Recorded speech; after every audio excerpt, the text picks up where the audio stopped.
अस्सलाम वालेकुम नाज़रीन, 100 न्यूज़ में भलीकार। मीरपुर माथेल में 100 न्यूज़ रिपोर्टर मोहम्मद अरीफ सूमरो मूजिब माहर ग्रुप के अगवान सरदार अली गौहर खान माहर के फर्जंद साबिक़ा ज़िले कौंसल के चेयरमैन सरदार हाजी खान माहर मुख़्तलिफ़ इलाक़नि जा दौरा करे गॾिजाणियूं करण बाद मुख़्तलिफ़ इलाक़नि में फौत थी वियल माण्हुनि के वारसनि सां उज़र ख़वायूं कयूं। उन मौके ते मुख़्तलिफ़ इलाक़नि के माण्हुनि पारां सरदार हाजी खान माहर जो शानदार इस्तक़बाल कयो वियो।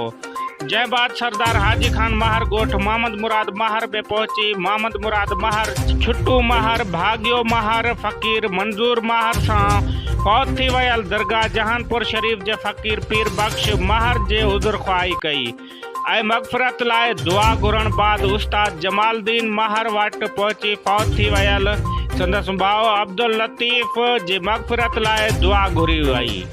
उन मौके ते सरदार हाजी खान माहर सां गॾु अली मुराद माहर, उस्ताद खमीसो माहर, रईस मेओ खान माहर ऐं नजमुद्दीन माहर पिणु गॾु हुआ।